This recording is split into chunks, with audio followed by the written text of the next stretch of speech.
Right, everyone, welcome back. Alex Gorman today, joined very luckily once again by Street Buddha himself, Mr. Dom Fan. So, Dom, first and foremost, how you doing this weekend? I'm doing good, bro. Yeah, I'm doing Yeah, good. that's awesome. So, look, getting straight into it, a lot's happened, with the gym and with yourself since we last spoke. So, obviously you were named Eternal Fighter of the Year in 2023, and then had a matchup with Luke Daly that, unfortunately, had to be, cancelled and called off. And, I'm just wondering if can you kind of speak as to, why that fight, had to be sort of called off? Yeah, man. So I ended up injuring both my rib and also my foot um, in training, and it was kind of like one of those injuries would be enough where it's kind of like cut out like I don't know 40%, 50% of my training that I could do going into the fight, and I was gonna kind of keep going through it, but after I had the second injury, it was kind of like I kind of got left with an option of like, man, like my whole camp is going to have to be just like cycling on the assault bike, if I've got any chance of like still making it to the fight. And it didn't make any sense to do that. So I ended up pulling it out. Yeah, for sure. And I think for a lot of young and up and coming fighters that are maybe listening, I think ultimately, you probably made the right call there because obviously, this is your career you're talking about. You don't want to go out there and maybe make the injury worse, and then you're out 6 months to a year kind of thing. So just kind of talking on that, then if you can, what's sort of the trajectory like for the recovery on that, and getting back into full time training and competing? Hopefully not too long, man. I'm booked in to see some specialists. But uh, I don't think it should be too long. I'm hoping I should be able to get some fights in still before the end of the year. At least one. It'd be awesome if I could get two. I was hoping kind of like late October, um, or November. Either of those could be really cool.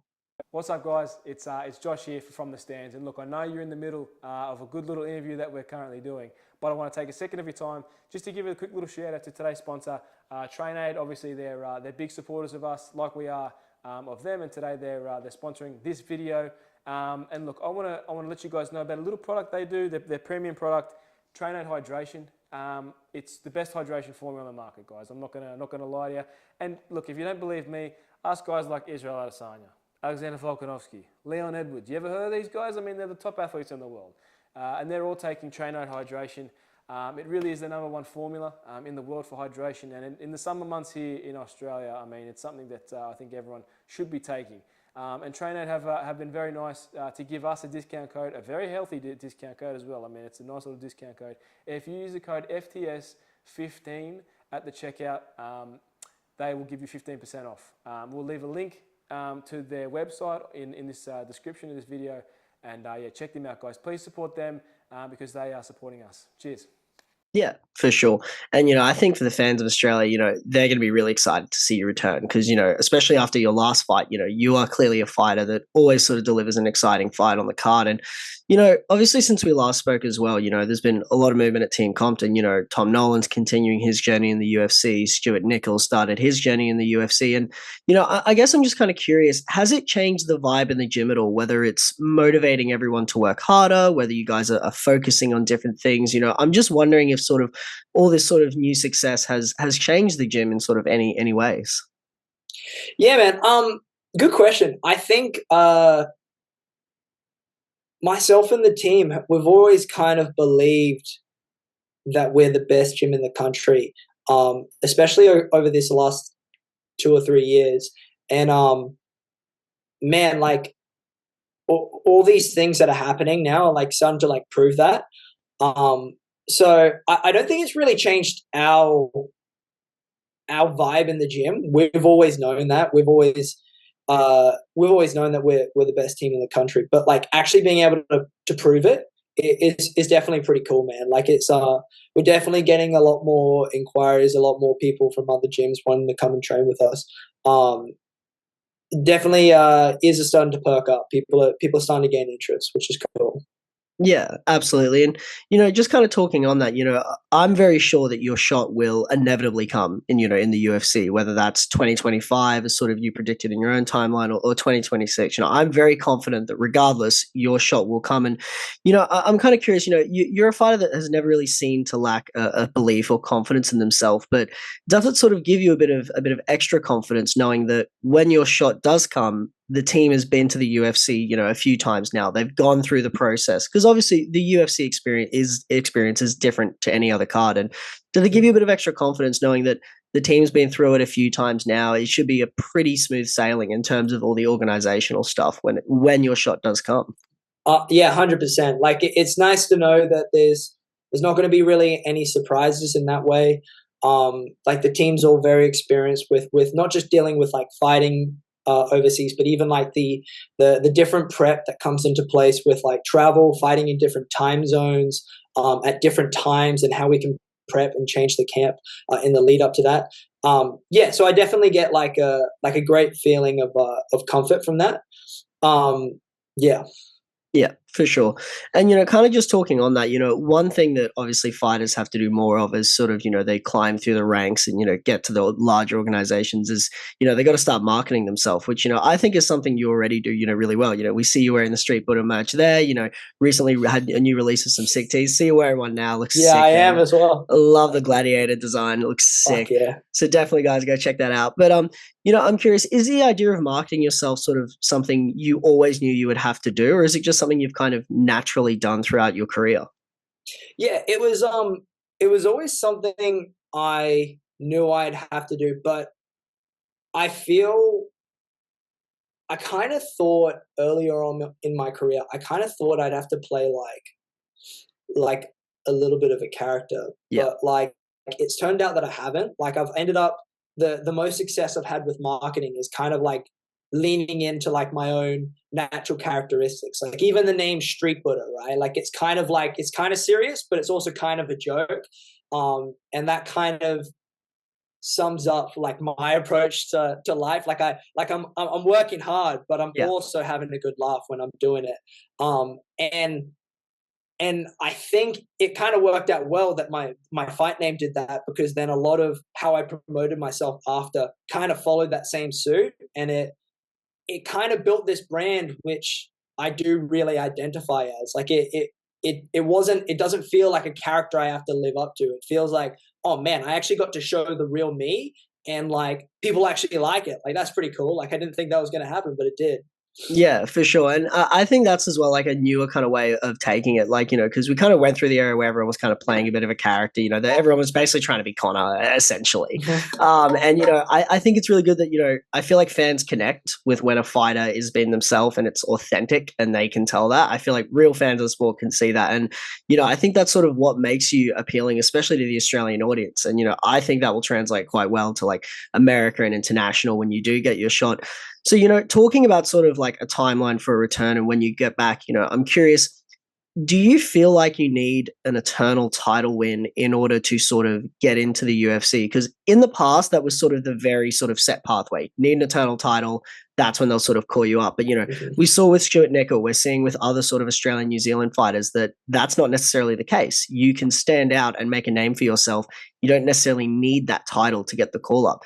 But do you feel like you need that eternal title win, or do you feel like you can set yourself apart with your performances, with your personality, as you say, to get that call up? Yeah, I don't think I need the belt to get that call up. I'd like getting the belt, but not from me thinking that it's needed for the call up. The only reason I'd like to get the belt is because I think it'd be cool to be able to hang that in the gym and like kind of, I don't know, if it feels like I'm physically able to really give something to the gym there. That kind of like shows what we do.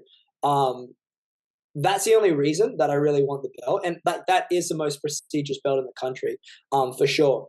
Um, but yeah, I really think that the UFC care a lot more about violent finishes, and that's more my goal. Like I think uh, my last fight, that's how I want all my fights to look. I just want the other guy either knocked out on the ground unconscious, face down on the mat, or I want him dripping in his pool of his own blood, or both, because that would be great too. And like those are the fights that I get the most satisfaction from, right? Like working with my mindset coach, Eric Simmons. One of the things that we've talked about is I think I perform the best when I try to fight in a way that I'm thinking about things that I can control. Okay. So like if I think about like, oh, like, will this fight set me up for my next fight, which could get me the belt? I kind of fight a little bit terrible. I'm like overthinking things. I'm in there. I'm too tense. But when I really do just let myself focus on like, trying to do as much damage to the other guy as possible, which is absolutely in my control, I feel like I perform a lot better. My coach, my mindset coach asked me a question after I lost to Quillen the second time. He said, if you had have looked over and while Quillen was like had the belt around his waist, if he was covered in his own blood, would you have felt better? And I said, yeah, you know what? I would have felt a lot better. So I think it's something that makes me more comfortable with winning, losing, anything that could happen. And I think you have to be comfortable with anything that could happen when you're going into a fight.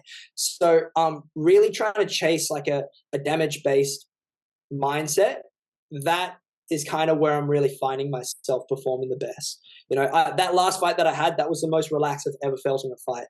It felt awesome. It felt like I really was having a whole bunch of fun. And like almost trying not to smile for that reason, like during the fight. Like I was so happy in there. So that's definitely the go for me from now on.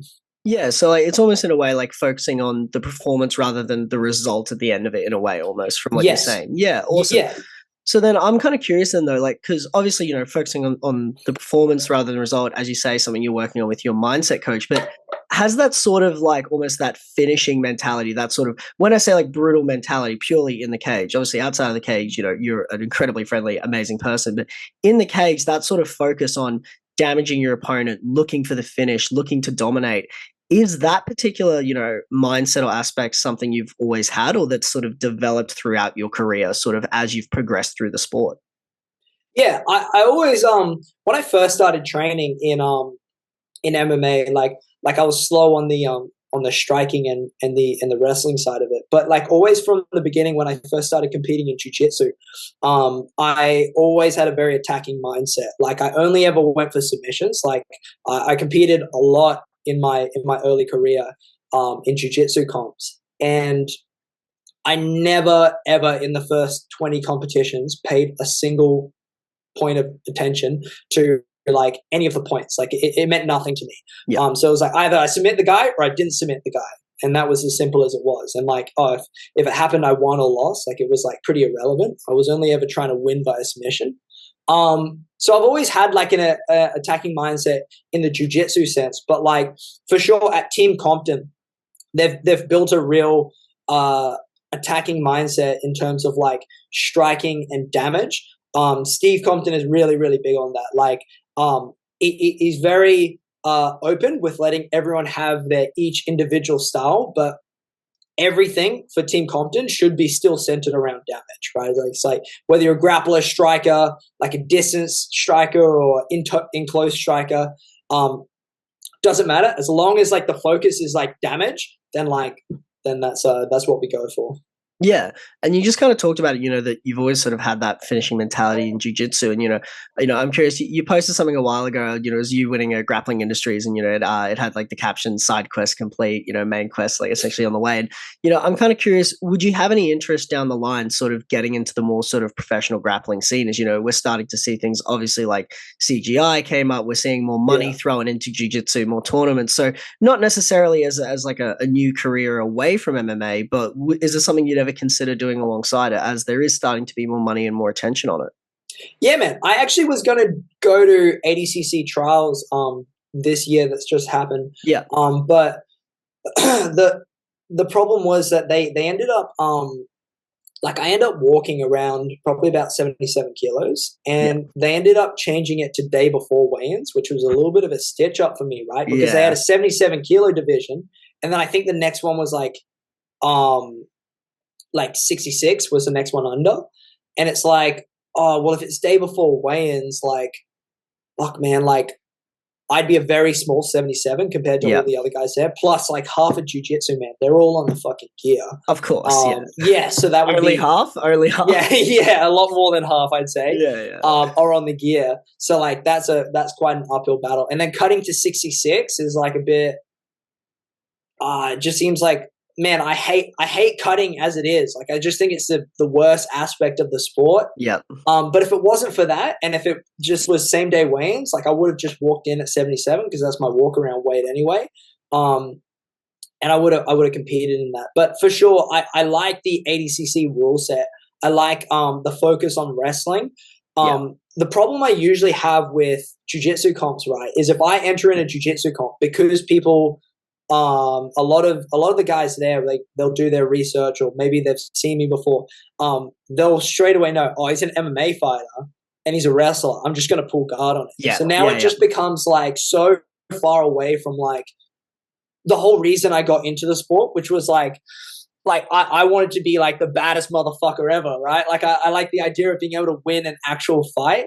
And when someone's just pulled guard on me and they're just like essentially like stalling from the bottom until they can try to get like one advantage for like a half sweep and then win off of that, like it's not really something that interests me as much. Like I absolutely can, like I've done in the past when I had a jiu-jitsu like 3-man tournament that I was in, and I spent like a week and a half playing only jiu-jitsu style, sports style jiu-jitsu.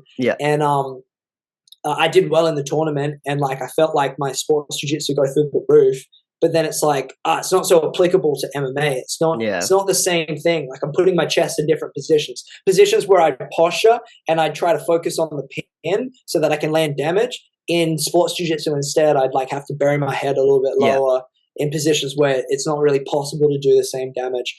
And like, like I said, like the only thing is it doesn't get me as excited. I do want to go into some more jiu-jitsu comps, especially there's been a few times I've seen a few names of people that like I've been like, man, that'd be really cool to compete against that guy. And that gets me excited about the idea of going into that comp. But just the idea of like, I know, like even winning that gold medal at that grappling industry, it's like, I mean, it's cool, but I didn't really celebrate it. I was like, it's just another win. Like it was no different to me than like performing well in the gym. You know, it didn't feel the same as a fight. Yeah, you telling me a dude butt scooting across the mat doesn't get you as excited as an MMA fight? Yeah, shocking. Shocking. Yeah, absolutely gobsmacking. Yeah. Look, man, last couple of questions for me. I don't want to keep you too long. It's a very nice Saturday here in Australia. But like, first thing I want to ask you, you talked about it earlier, you know, obviously getting that eternal title would be something nice to sort of give back to the gym and sort of have in the gym. So, you know, I am curious, and I do have to ask, how do you think a fight with you and Harry Webb would play out? I think it would go very well for me. I think, look, I think he's really good. And I think he absolutely is the type of guy that will be signed to the UFC at some point. In the fight just passed, I don't know, he was fighting a featherweight, and I don't know, the idea of him having this death touch, I feel like was kind of dispelled, like that myth was taken away a little bit. And he might have a lot of power, and it might just be that the guy that he fought just had an iron chin. But I also saw him get taken down a few times, and I think if you get taken down like that by me, I don't think you're getting up the rest of the round, and you're either finishing that round pretty exhausted or pretty battered up, or a bit of both. And I think the further that fight went, the slower his striking looked. And I think if that happens, then I think I could get in on the takedown whenever I want. I think that's a big threat for them to deal with. I think I think I've got more people in my gym that could emulate Harry, then I think Harry has people in his gym that could emulate me. The closest he's got would be Daly, but I still think I've got more of a wrestling style than Daly. I still think Daly still has a lot of jiu-jitsu tendencies, which there's nothing wrong with. Yeah. But I think it's very different. Yeah, for sure. Last question for me, man. I really don't want to keep too long, and I really appreciate you giving us some time. But, you're a guy that is very involved with your team as well. And, what I mean by that is, they're not just some people that show up and coach you, rock up to your fights. You're active with your team in terms of helping out your training partners, showing up to their events and cornering. And, I'm curious, is there someone, new or that's been with the team for about a year now that maybe doesn't have the same name that, you do, or a Tom Nolan does, or a Stuart Nickel does, but that you feel like is sort of on the cusp of breaking through to that next level here in Australia? We have so many guys that are kind of at that level. Like, man, like, I don't know if you saw Ethan from our gym fight Taser. Man, that kid is so freaking talented, and that was like 10% of what he can actually do. Like, he honestly didn't even show like close to what he can do, and he messed Taser's face up pretty bad. We got Jackson Weir-White as well, who's phenomenal. Yeah. He's 2-0, and he's a dog. Like, he's a hard fight for. I absolutely think he's in a spot where he could be looking to take like that welterweight strap. With 1 or 2 more wins, like, I already think the skill level is where it needs to be, but like with 1 or 2 more wins, I think he puts himself in a position where it makes sense for him to get that shot, and I think he would win. He's a scary guy. Blair Braytag is like, he's definitely getting a bit of a name himself now as well. And he's really, really good. Like, that dude's movement is so ridiculous. Like, a middleweight should be able to move. For someone his size, it's insane. Oh man, it's pretty crazy. He's already got a name, but like, John Fraser is freaking awesome. He's absolutely as well made leaps and bounds since he's come to the gym. It's impressive because you have a dude like that who's like already held like the eternal middleweight strap, but he'll come into a room like Compton's and he will intentionally just put himself in the student role everywhere. Like, anyone he's trying to ask questions, he's trying to learn. And that's really cool for me to see. Like, I think that's awesome because like, he's been on the UFC Fight Pass to watch list for a little bit now. And he's in there like asking questions. Like, there are some amateurs there. He'll see some stuff and he's like, oh man, show me that thing. Like, I want to, he constantly wants to get better. So that's a dude that for sure will get signed as well. Yeah, awesome. Well, Dom, I want to say thank you very much again for joining us today. It's always a pleasure to have you on, and as I said earlier, both of us here from the stands, we are very confident you will get your call up and it will be well deserved when you do. All the best for recovery, mate, with those injuries. And, I know that we'll see you in the cage later this year. We'd love to talk to you again in future, man. Thank you, bro. Thank you so much for having me. Awesome, man. Have a good one.